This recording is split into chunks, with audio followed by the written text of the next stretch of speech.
Now I want to talk about how we as a leaders, as a church planters, how we can do ministry in a long run. What are some necessary things, what it's very needed for us, not to be in short run, in the sprint, but where we can be in a long run and finish our race well. And I want to start with a story. And the story is about, probably you know, the history. During the Second World War, there was a strong Marine Army base in Pearl Harbor. And some people said it was at that time the strongest marine port on the west coast of the United States.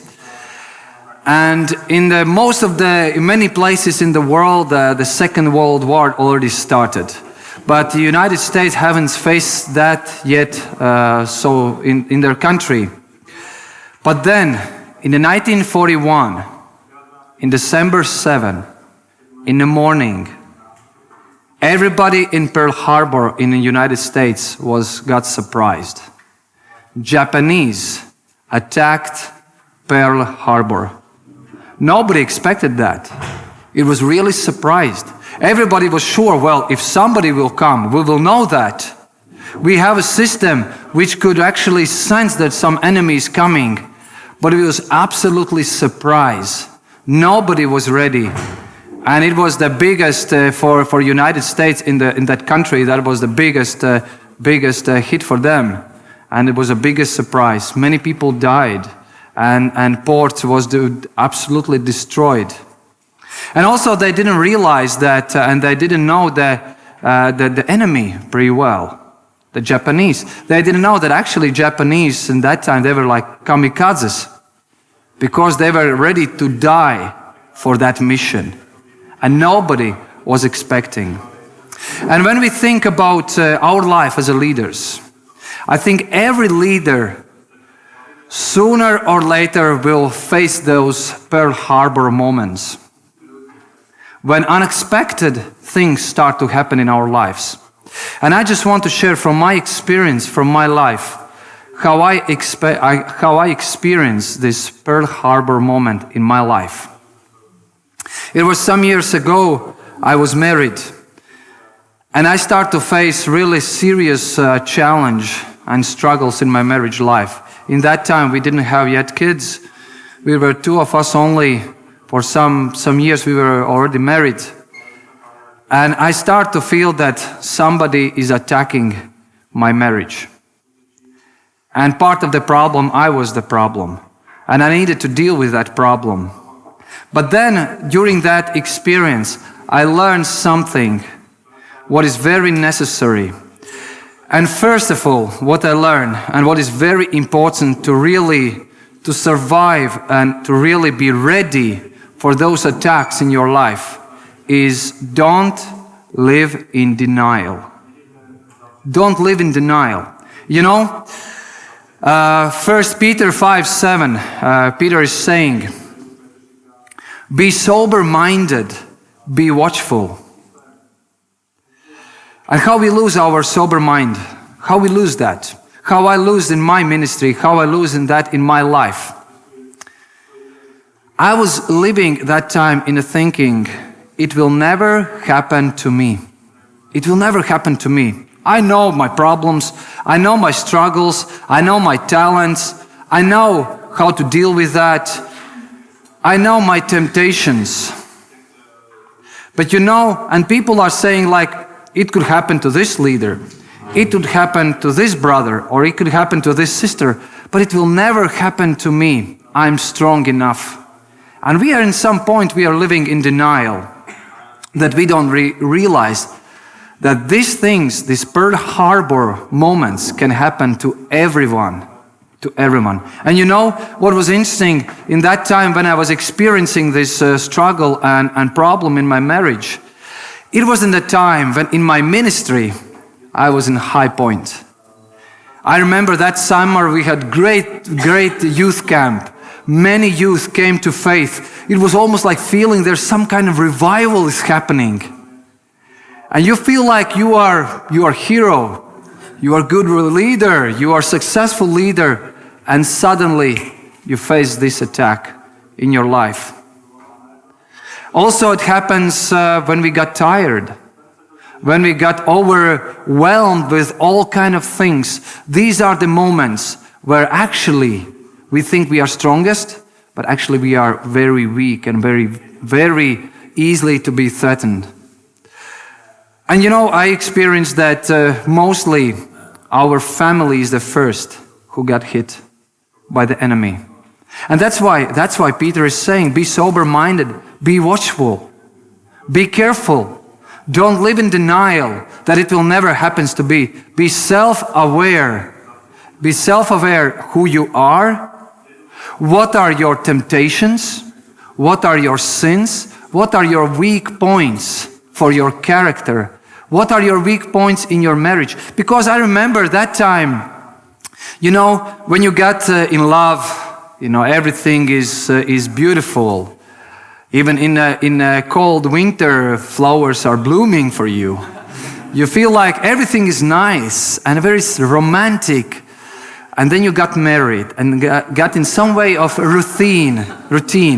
And it's like a daily life starts to happen. It's like, and suddenly in one moment you realize, do I have something to talk to my wife actually? I already know everything about her. I told her everything. And I think one of the things is like we have this routine in our relationship where basically we allow the things are just happening daily by daily. And we think, well, everything is fine. We are not arguing. We are not angry to each other. We are coming home from job or from ministry. She's still there. She's preparing for you good dinner. You still sleep in the same bed. And everything is fine in your life. But that's a big danger. That's a big danger in marriage. You need to understand what are your weak points. What are your temptations? You need to be self-aware. So that's number one, what I learned. Don't live in denial. Realize that it could also happen to you. Another thing is, what I learned is, it is important, if you want to run a long run in our ministry, be around good people. Be around good people. Build a team with people who you like to be with, who makes you a better person. You will never be paid enough to work with bad people.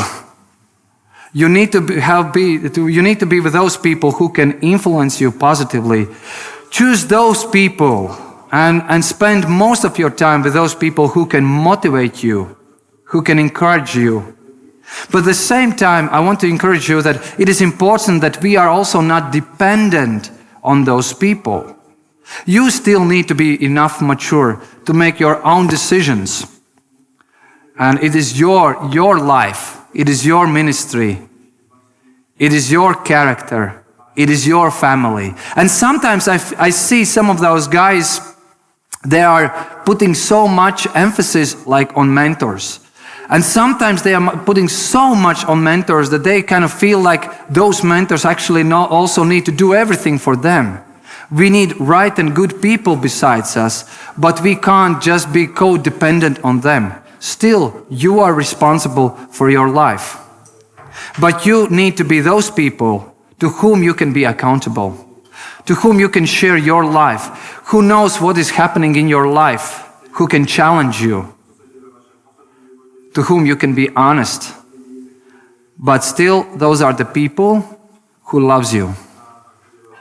And in my experience, when I faced this struggle in my life, in my marriage, I had three very important people around me. First of all, it was my pastor, Petris. Secondly, it was my wife.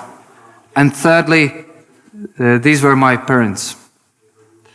My pastor, my Petris, I remember when I was really in a big mess. And I knew that I will not survive if I will not start to talk about that. And you know how hard it is for men to start to talk about that. Sometimes women can easily talk and share. Because, there are some jokes that women are like a spaghetti. They can talk easily about all kind of things smoothly. But for the men, it's very hard. Open your heart and actually admit your weakness. that you are not enough strong, that you actually are sinning. But I remember I was really struggling with that. It was really feeling like somebody is eating me from inside. And I know that I will not survive if I will not start to look for some help outside myself. So what I did, I called my pastor and I said, I need to meet. So we met. And I told him about my temptations. I told him about my struggles, about my problems. And I remember his reaction to this. From one point, he challenged me. He said, Kaspars, you need to stop to do that. Stop it. Don't continue to that. But same time, I felt like he loves me. He did it in love. He didn't say, well, now you are quit from the ministry for 6 months. You need to go to Brethren's and you need to be evaluated. He still gave me an opportunity. He still showed me that I still believe in you. You are still valuable. You are still needed. God really still wants to use you. But you need to change some things in your life. And that really encouraged me. I felt like, of course, it doesn't solve all the problems after that conversation. Again, it's my decision. It's this is my responsibility to change this situation. But it really encouraged my start to change things. Secondly, it was my wife. I remember that evening where I actually confessed my sins to her. And I remember her reaction in that moment. Actually, in that moment, I experienced how God's love came in her. And she, after I admit my sin, she said, Kaspars, I will not give you to you anyone else. You are mine, and I will fight for you. I love you. And I know those words what she said. It was not just like words, I love you. But it was something like she said, I don't understand you. It is painful for me, but I will fight for you. And it was very important for me. Because if she would react righteously, she could say, well, by the law, by the righteous, you hurt me. You deserve to be, punished. You deserve to get out of the house, out of my family, out of my life. That's how she could choose by righteous. But she chose to act like by grace, by love. And I experienced absolutely different maturity of love from her. It was not this pink love, this flower blooming love. It was really deep, rooted by God love in her, which helped me to actually get out of that. Another thing, it was my parents. I remember I told them. And again, they were hurt. They didn't like that, of course. And they were really sad about that situation. But same time, they still supported me. They still loved me. And it was very important for me. And we need those people around us who cannot just push us, punch us, kick us, but we need those people who can really love us and show the grace, who believe in us, who can see that all of us, we are humans. All of us, we are under pressure to one day maybe fall in the sin or be tempted. It's all of us. But these are the people who actually motivates you to change. They encourage you to change. It is like in the movie Lords of the Ring. And there is this situation, I think in the last movie, there is a situation where the Frodo is going with Sam. And they're almost till the end of the mission where they need to destroy this ring, which is symbol of temptations and sin. And Frodo is a guy who holds this mission. He holds this ring, and only he can finish this mission. But there is a moment, it's like almost they are there, but he's so tired. The closer he gets to that point, that it is much harder for him emotionally, physically, and he can't actually walk anymore. He just falls down and he just says, I can't do any more of that. And there besides him, he has his friend Sam. And Sam say, I can't take your ring. I can't hold the ring, but I can hold you. And we need those people will can't deal with your sin. Only you can deal with your temptations, your struggles, your challenges, your sins. But you need to have those people who can hold you and say, I will help you. I will be with you. I will support you. So be around those people who can encourage you, inspire you, challenge you, and who can love you. At the same time, be around those people with whom you can have fun and joy, with whom you can laugh and smile. I like how the Pixar CEOs once said, if you have a team and you sit in one room and you can laugh about things, all problems in this room can be solved. And it is important. Sometimes we as Christians are too serious. Of course, life is tough. Life is challenging. I agree with that. And older we get, it's more complicated for us, this life is. But still, I think it is important that we develop some kind of positive and a good sense of humor in our life. That we have people around us with whom we can joy and smile about things in our life. And it means that we need to develop good sense of humor. And it means don't take everyone and yourself sometimes too seriously. A lot of problems have a humor dimension to them. And sometimes we are taking too serious some of the problems. Sometimes we need to have really good humor. And also it means that there are some people who like to make things too spiritual, and they feel like if you are living in this kind of like survival mode in your life, you have all the time you are complaining, all the time you are depressed. And some people say, well, that's how Christians should live, because then you suffer for Jesus.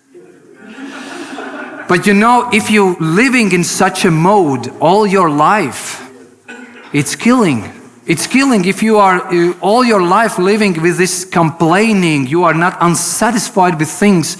You are not unsatisfied with your people. You are not unsatisfied with your president. You are unsatisfied with the beer, what you're drinking in a local pub.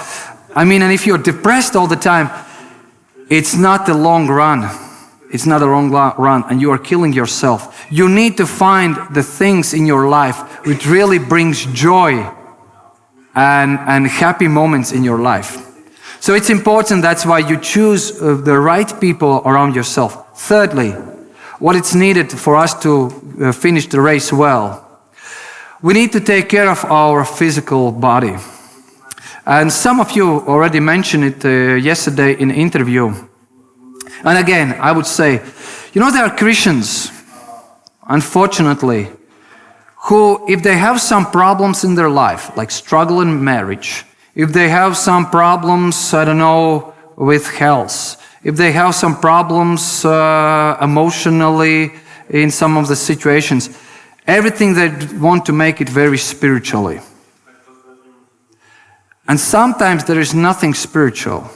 Sometimes it's really about how you live your physical life, how you take care of your body.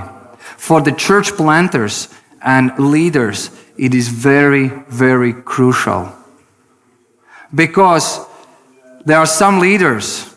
I remember I had once meeting with some pastors. There's a guy who asked for some prayers because he has physical issues. But then I look how he lives his life, what he eats, how he eats. Does he do some movements in their life? And sometimes that's a problem because we don't care about our body, which is God, creation. And then after that, we send to our church prayer request, pray for my body. But basically, we don't care. We don't love sometimes our body. And that's for church planters, it is very important that we have a right kind of, for some people, it's a right eating habits. For some, it means do some exercise. For some of us, it means don't drink coffee too much. And for some, probably don't drink beer too much, even though you think that it's very healthy for you. But it's really important. That's why in my church plant, we have DNA groups. And basically, when we gather, we talk about three things. How you take care of yourself spiritually, how you take care of yourself emotionally, and how you take care of yourself physically. And we're really pushing, because we have for men and women separate groups, we're pushing really our men, okay, do you really take care of your physical body? What do you do? And of course, we have some of those hardcore guys who are like going to CrossFit every second day. And there are some guys who are like running almost every day. I'm not talking maybe about that. But do you care about your health, about your body? Because in a ministry, there's a lot of stress. There's a lot of challenges. And you need to love your body. And you need to take care of your body. It's also it's also a question about discipline. Are you disciplined in your life written? So take care of your body. Fourthly, be always open to learn. Be always open to learn and to discover. As I mentioned yesterday, the happiness is not to be great, but actually the joy, the happiness is to grow. When you are open to grow. Ethan Trobald once said that, what does it mean to grow? There are three important things for us to grow. Your inner life with God, the way you serve, and your thinking and intellectual development. Your inner life with God, the way you serve, and the way you think, and in intellectual development. How you can grow. It means that you listen to other people and you ask the right questions. You are not the guy who just say, I have answers and solutions to all of the questions. And basically, I don't have questions because I know everything. In this moment, in that moment, you already stop to grow and to develop as a leader. You need to be open to learn, ask questions, listen to people. It also means that you visit people in their places where they live and work.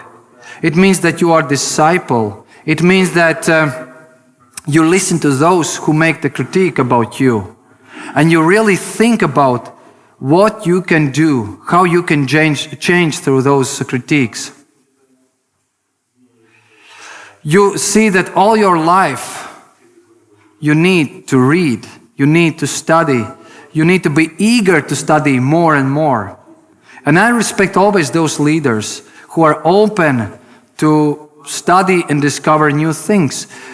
It means that you read books, you go to seminars, you attend conferences.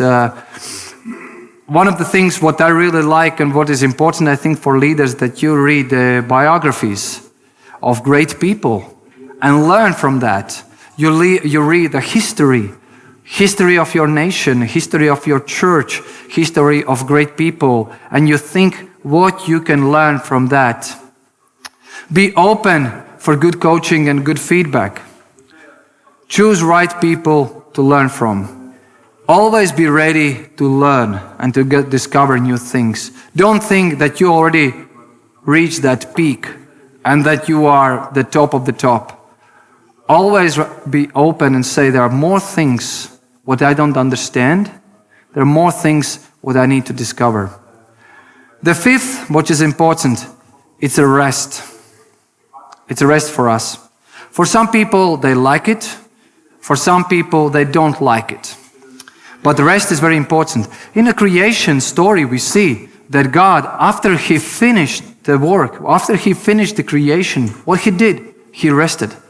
And He didn't rest it because He was tired. Just imagine how God can be tired. But through that, God showed us that there is some kind of cycle and rhythm in our daily life, in our weekly or monthly or yearly life. That for people, it is important to rest. Not just for people. Actually, look in the nature.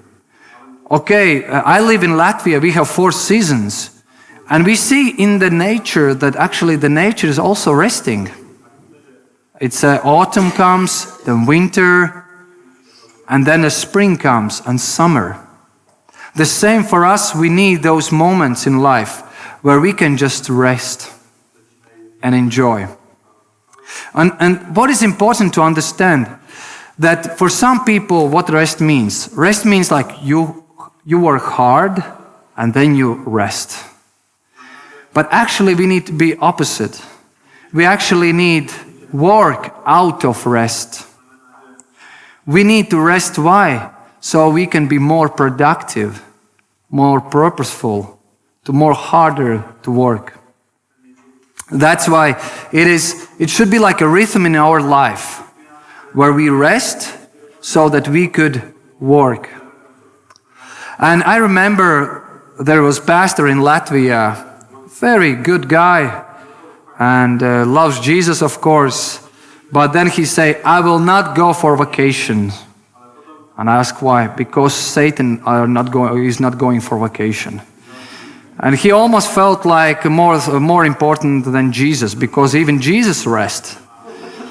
And he felt like I need to solve a lot of problems. There's a lot of agenda to do. There's a lot of work to do. I don't have time to rest and go for vacations, because Satan is not going for vacations. And that's the problem. It's a question about do we want to control everything? And why people don't rest? Because actually they believe that they need to control everything. If I will not work, if I will not do this thing, if I will not use that opportunity, if I will not go and do that, I will fail. I will miss opportunity. I will not succeed. It's really about the question, who is controlling things? And when you are allowing you to rest, you're basically believing that actually I am not controlling everything. Everything is not dependent on me only. Yes, I need to work hard when it needs to be work hard. But at the same time when I'm resting, I'm trusting God. God, you are in control. And actually in the rest, we allow God to serve us. We allow that God actually is serving us. And we can just enjoy that. It also means that good advice, what I heard once is, don't make decisions when you are tired. Good advice was, take a rest, have good time with your wife, go to sauna, cold shower, sleep 10 hours, and then ask, is there any problem? Okay? Because sometimes we make stupid decisions when we are tired. Sometimes we make problems much bigger when we are tired. And sometimes it's really about rest. And after you are rested, you really understand, actually, that was not a problem. Sometimes that problem got solved by itself. Rest is needed to refresh our life. Rest is important for us to grow and to develop. In the rest, we are reminded of our core values. We got the right perspective about what we do, about our work. And we see that Jesus also rested. He was doing heavy, hard ministry. But we see usually after really big, successful situations and stories and miracles, he spent some time in rest. And we even know one even in some way funny situation, but he was so tired, that he was so peaceful and restful, that he was sleeping on the ship, and there was storm coming, and everybody was stressed. Just imagine how peaceful was Jesus. That he said, and he was like waking up, what's going on, guys? Oh, and those guys like, don't you see? We are sinking and we will die. And Jesus, I imagine he was not like panicking, resting, okay, Father, what I need to do? Help me. He was like, he was still in this rest and showing that actually, guys, you are not controlling everything. There are some things where you need just trust to God. That some of those storms which are in your life suddenly could be only solved by God. And you just need to trust and rely on Him. There is one rabbi. There is one rabbi who once said that in the Sabbath you need to do 5 things. You need to read the Word of God. You need to pray. You need to have good meal, which we like. Okay, in your case, good beer. You need to rest and sleep. For the person, it is important that he also sleeps. And you need to have good time and intimacy with your wife or husband. These are the 5 important things what you need to do in the Sabbath, when you rest.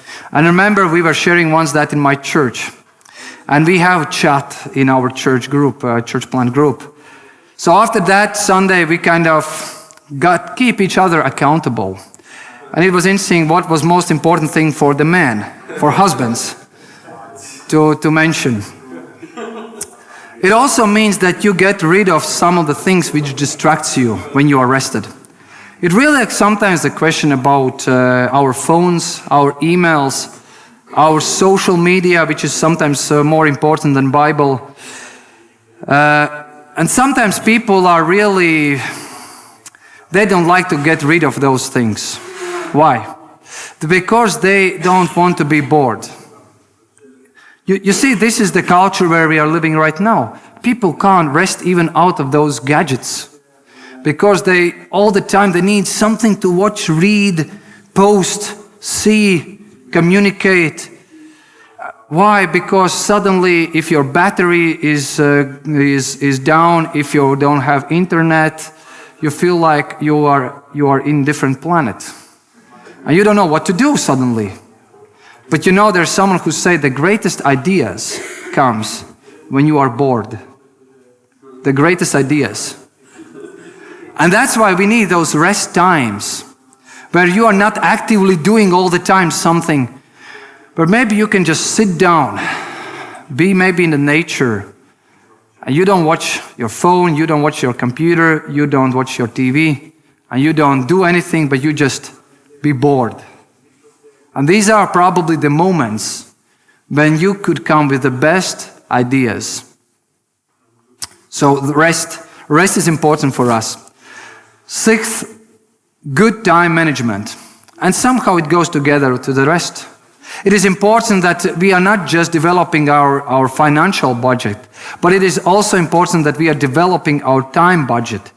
Paul in Ephesians saying that it is very important how wisely we choose our time. Our time is limited.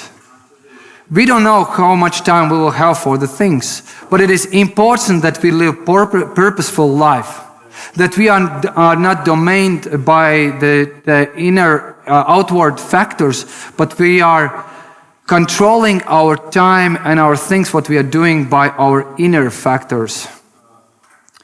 And you know, if we are not planning our time correctly, sooner or later our weaknesses start to control us.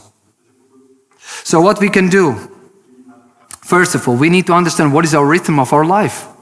How much we need to sleep, how much we can work to be productive. For different people, it's different. For some people, they can sleep many hours and maybe work less. For some people, they don't need to sleep many hours and they can spend more time on work. You need to discover your life rhythm, your daily rhythm. Secondly, it is important you are strong by saying no to the things which are not important for you. And there are those guys who feel like they need to save the world, that they need to say yes to everything. Yes, we know those guys as well who are saying too much no to everything. But there's sometimes the problem that we don't know what to say no. Because why we don't say we can't understand to whom we say no, because we don't know to whom we say yes. And that's really about the question, do we understand what are some important things what I need to accomplish? And that's why what happens sometimes in our life, that not so important things becomes urgent things. Why? Because we are not planning. We are not planning our priorities. We are not planning, we are not putting goals. We are not planning our times. And see, so many times leaders are, dealing with those fires. And they just suddenly need to solve those problems. And suddenly you realize there is already Friday and Saturday. On all week, what you have been doing, you've been dealing with those problems. And of course, in life, we will have those situations. But that's why important that we are not reactive, but that we are proactive. How we can be proactive? How I do myself. What I do, first of all, I put some goals in my like seasonal life, like 1 year. I put really what I want to see in particular areas of my ministries, what I want to see, what are some main things what I want to reach. Then I go down a little bit and I actually set my priorities and my goals for the quarters, like in 3 months. What I want to reach, what I must to do to fulfill these goals, what I need to do in these 3 months. But then I go even smaller and I go to the week. The week starts and I really think about what are some most important things what I need to do in this week. And how about these things, how they are related to the goal, what I want to achieve. And then when the day starts, usually what I do, I put down like 3 priorities. What are some top 3 priorities I must do today? And through that I can evaluate. Are these just urgent things? Or are these really important things in my life? So it's really a question about how we prioritize our things, how we plan our things, and how proactive we are in our life. It also means that we don't spend too much time, and I mentioned that yesterday, that we don't spend too much time on battles which doesn't make sense for us, which will not help us to win the war. Sometimes we are dealing too much about the things and fighting with people and problems which doesn't make sense for your life, actually, to win the war, to reach the goal. It also means the discipline, that you are disciplined in your life. It means that you are committed. And you know what is interesting about commitment? That sometimes there is no emotions. And you know, sometimes there will be when you put this list of the things you must do, which are like important things, it not will always be like, well, I'm so excited about these things, I really want them to do. Sometimes there will be some important things where there is no emotions, but you are just committed to that. You just understand that you need to stick to that and you need to reach to that. 7th, what it's important to us to be in the long run. Keep vision alive. Keep vision alive. I mentioned that yesterday about leaders. It's important how we recruit our leaders, how we develop leaders. The vision is very important.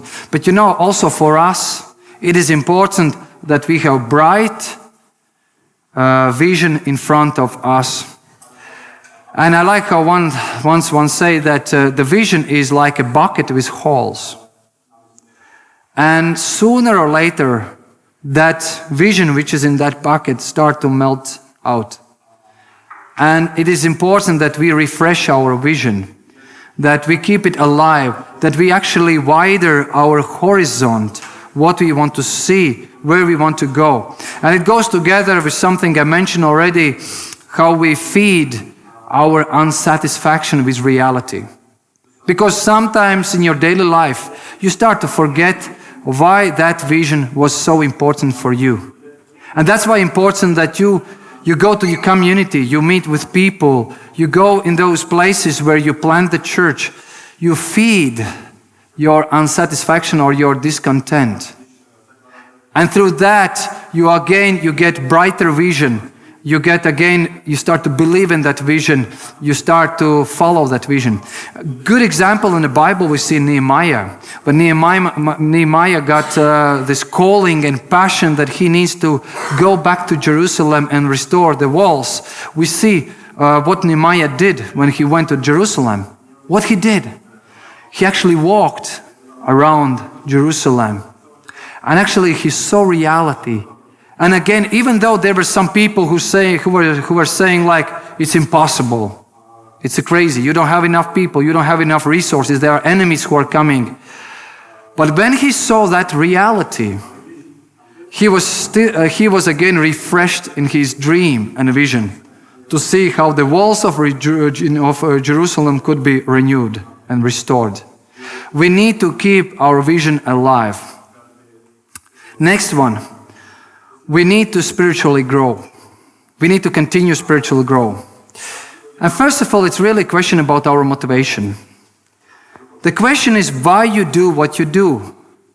What motivates you? Why you are planting church?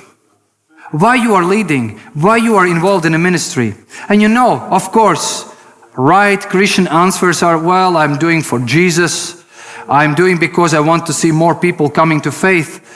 But sometimes when we look deeper in us, these are not the most deepest motivations for us. Let's be honest. These are sometimes in the superficial level. But deep inside, we actually have much different motivations. And these are not bad motivations. For instance, some people, they are motivated by results. They are doing things because they see how things are changing, how things are influencing. They see how people are responding. They see that it makes sense of what they are doing. Some people are motivated because they got approval from people, because they got noticed by people, that people appreciate what they do. For some people, really, it is about that. It's a motivation. And it doesn't mean that it's always bad motivation. But the question is,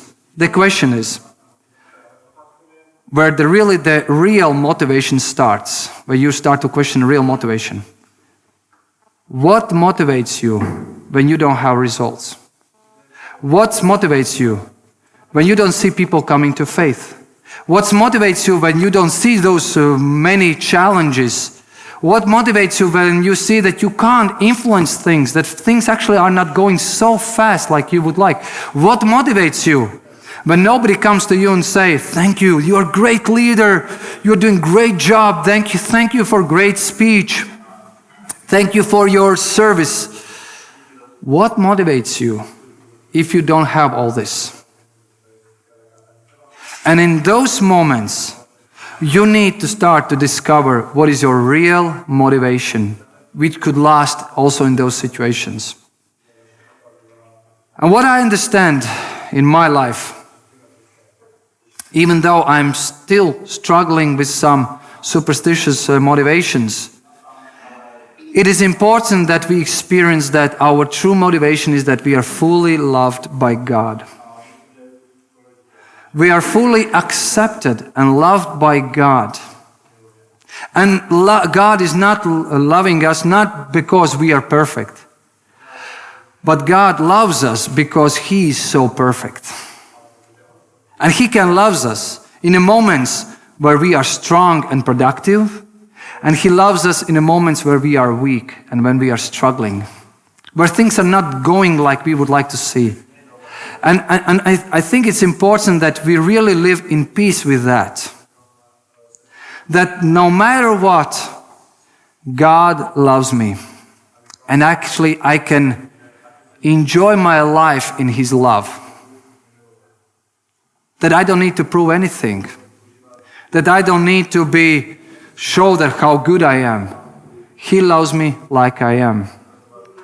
So how we can discover that, how we can root in that, and that goes with the spiritual growth.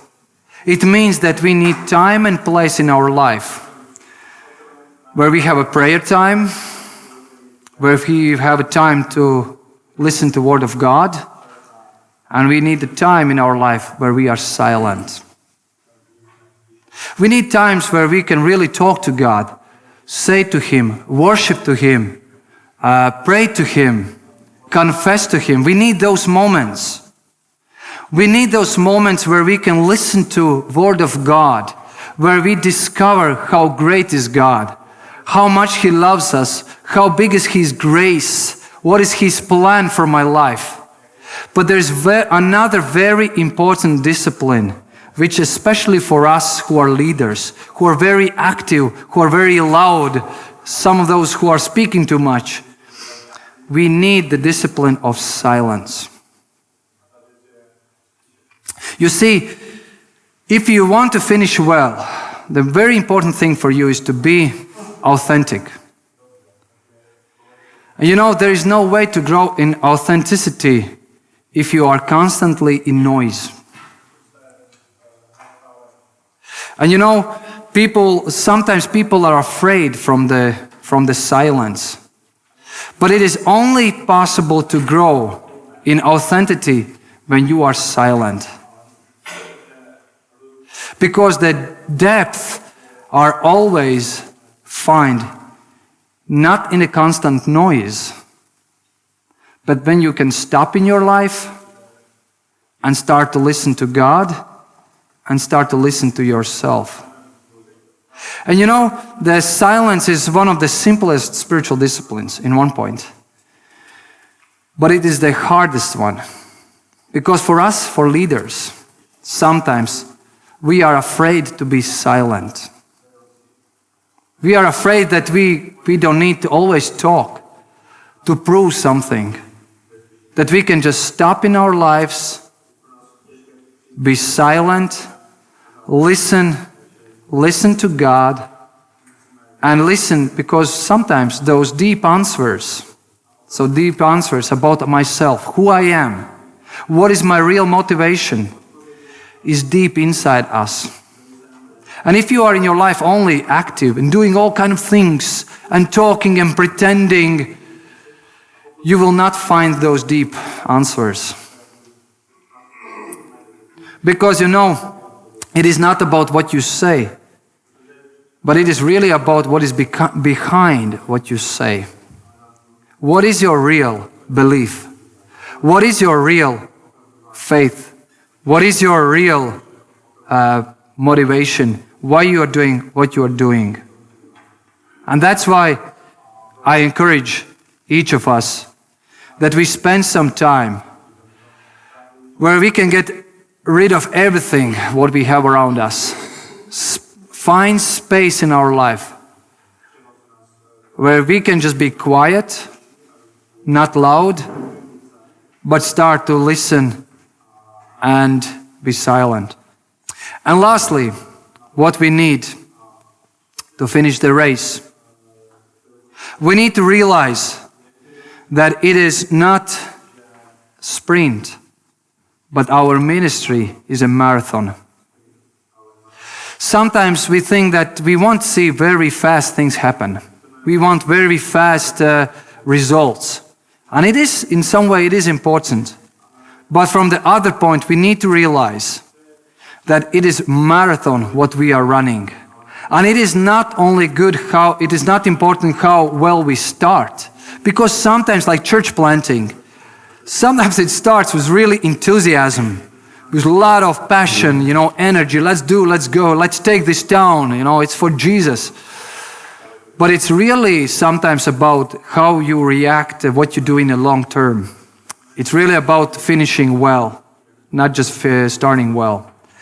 There's a story about one marathon runner. In 1968, there was Olympic Games in Mexico. And there was a marathon, which was the last discipline of the Olympic Games. And there was a runner from Tanzania, his name is John Stephen Akwar. In one of the moments, he got injured. He started to bleed. And some people thought he's done. He's finished. But what he did, he stood up. Actually, some people helped him to stand up. And he starts slowly to move till the finish line. There were still many kilometers to run. And then in the stadium where usually these marathon runners finish the race, the first runners finish the race, and actually everybody thought everybody is finishing. And there was already a ceremony for the winners, and journalists interviewed those winners, and people actually start to go away from arena. But there were just a couple thousand people still left, and suddenly, they see there's this one guy bleeding with blood, trying to finish the race. And he finished the race. And some of the journalists see that, and they go to him and say, why you decided to continue to run? Because everybody knows that you will be the last. And it's interesting what he answered. My country sent me 5,000 miles not to start the race. But my country sent me 5,000 miles to finish the race. And this is something I want to encourage all of us, that we have this mentality, this perspective, whatever it takes. And sometimes maybe you don't feel like you are a winner in your life, in your ministry. That if God is calling you, you promise to God and your good people around you, I will finish the race, whatever it will cost me. You know, Paul in 2 Timothy 4:7 say, I have fought the good fight. I have finished the course. I have kept the faith. Henceforth there is laid up for me the crown of righteousness, which the Lord, the righteous judge, shall give me at the day. And that was the perspective, because Paul was writing this message when he was in prison. And he understands that biggest part of his life is already behind him. And probably soon he will be released from this life and he will be with Jesus. And he's writing to his disciple, who is now new leader in the church. He's writing that, and when Paul is looking back to his life, he say, I fought the good fight. I finished the race. I kept the faith. And this is something, these are the words I want to say when I will be close to my last breath in my life. But I can say to my sons, if I will have grandsons, my friends, my people, I can say, I fought the good fight. It means that life was not easy. It was sometimes the fight. There were sometimes those Pearl Harbor moments in your life. But I fight the good fight. I finished the race. I didn't just start things very well, but I really finished what I started. And I still kept the faith. The faith in Jesus, in faith in God's love, in God's grace. May God help us to, all of us, to live with that attitude. That we can one day say these words. That we are ready to go with Jesus and say, but I fought the good fight. I finished the race. I kept the faith.